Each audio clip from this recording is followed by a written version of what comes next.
May it please your lordship. Yes. My lord, this is an application under section 438 CRPC. Yes. The applicant is the mother-in-law of the deceased. My lord, the offences are 306 498A. Yes. Now, my lord, so far as 498 is concerned, there is no allegation, my lord, that there was any demand of dowry. When marriage took place? 2015. 2015. Yes.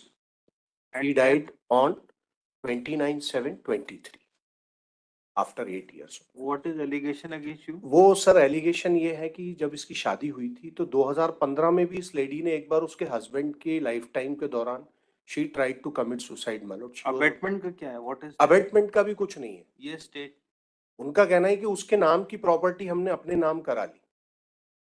Sir इसमें एक minute मैं I will submit. Yes 2021 में इसके husband की death हुई। Yes तो 2021 में ये जो फादर इन लॉ है उसने इसके हस्बैंड के नाम पे एक प्रॉपर्टी दान करी थी अपने बेटे के नाम। यस वो बहू के नाम आ गई। वो प्रॉपर्टी हमको कमर्शियल यूज करनी थी। It's a joint family matter. तो हमने उस प्रॉपर्टी को एक गिफ्ट डीड से बहू के नाम से सास के नाम करा दिया, एप्लीकेंट के नाम, और इसका फिर कमर्शियल एग्रीमेंट कर दिया। वो मैंने फाइल किया है।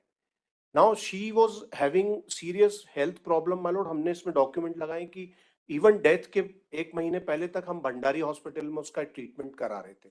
नाउ उसकी डेथ के 2 महीने पहले हमने 50 लाख की प्रॉपर्टी उसके नाम। इसका नाम क्या है डिसीज का? डिसीज का नाम पूजा है माय लॉर्ड। में see page 22 of my application. Yes 4/5/23 को हमने एक सेल डीड, एक प्रॉपर्टी उस बहू के नाम ही खरीदी हम। और ये 2021 की से जो गिफ्ट डीड है, कभी कोई एलिगेशन नहीं है 2 साल में 3 साल में कि हमारी प्रॉपर्टी हमारे नाम से, हमारी बेटी की प्रॉपर्टी आपने अपने नाम क्यों करा ली। 4 महीने बाद ये एफआईआर प्रॉपर्टी खरीदी। Where is document? That is page 22 में सेल डीड है हमने। और ये साथ रह रही है हमारे छोटे बेटे के बच्चों के साथ। इसके बच्चे पढ़ रहे हैं, कहीं कोई डिस्क्रिमिनेशन नहीं। और माय लॉर्ड में see page 22, this is the sale deed. Yes ये हमने बहू के नाम खरीदी, डिसीज के ही नाम। She was window, she was with us. और जो प्रॉपर्टी इसके हस्बैंड के नाम की थी, जो इसके नाम पे आई, वो गिफ्ट डीड 2021 में करी सास के नाम पे। अब ये कहते हैं कि हमारी बहू बेटी के नाम की प्रॉपर्टी ये अपने नाम पे इन्होंने हड़प ली और उसको परेशान करते थे। बाद में इन्होंने शिकायतें करना। आज भी 50 लाख की प्रॉपर्टी उसके नाम पर है जो हमने मई में खरीदी। 32 लाख की है। हाँ, ये ज्वाइंट देखिए सर, मेरे बड़े बेटे, छोटे बेटे और पूजा के नाम पर ये प्रॉपर्टी हमने खरीदी। And it is May 23, 2 months before her death. Why we would buy that? क्या कहना है आपको? सर मैंने ऑब्जेक्शन फाइल किया है। फादर ने सर सब जगह कंप्लेंट की है सर। उसकी लड़की को पहले से ही परेशान करते थे। ये FIR में ये स्टेट जस्ट और पुलिस अधीक्षक IG सब जगह उसने दिया है सर। और एट प्रेजेंट कोर्ट। तो क्या करते थे सर जी मैं पढ़ के बता रहा हूँ।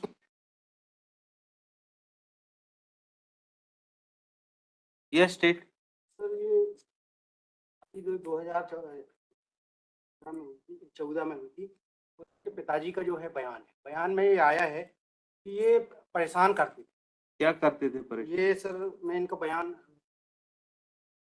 पढ़ के नहीं आए क्या? पढ़ के आए थे। तो इसमें ये है कि ये ताने वगैरह देते थे कि मेरे लड़के को खा लिया। उसके बाद इनको अबेटमेंट ये है कि ये कहते थे कि मर जाती तो अच्छा होता। पढ़िए।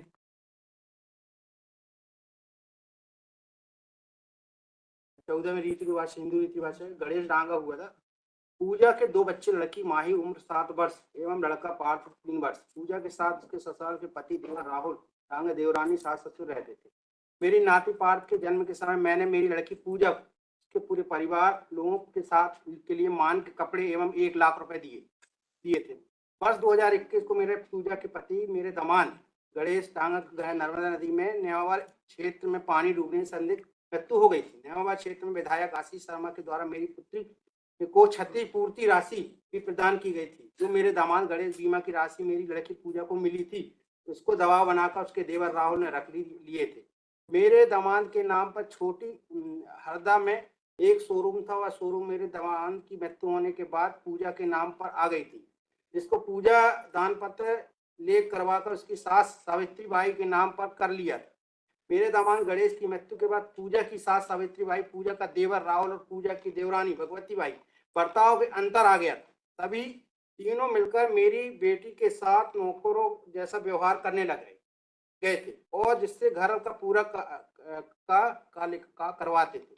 इसके साथ गाली गलौज एवं शब्दों का, अमर्यादित शब्दों का प्रयोग करते। दामाद की मृत्यु के बाद से पूजा के पास कोई पैसा नहीं रहता था, उसके ससुराल से उसे कोई पैसा नहीं देते, जिससे वह अपना और अपने बच्चों का रोजमर्रा का आवश्यक चीजें नहीं खरीद सकती। मेरी लड़की पूजा के दोनों बच्चे भी पूजा के देवर देवरानी और सास भड़काते रहते और उल्टी पट्टी पढ़ाते रहते थे। पूजा से मेरी जब भी बात होती, वो पूजा बताती थी कि ससुराल के पास उसका देवर राहुल, देवरानी भगवती और सास सावित्री परेशान करते। तो मैंने मेरे समधी दिनेश डांगा से इस विषय को लेकर बात करी, तो उन्होंने तीनों को समझाया, लेकिन वो तीनों नहीं मानते। पूजा की भी अपने पति के साथ ये लिखा है कि तू अभी भी अपने पति के साथ मर जाती तो अच्छा होता।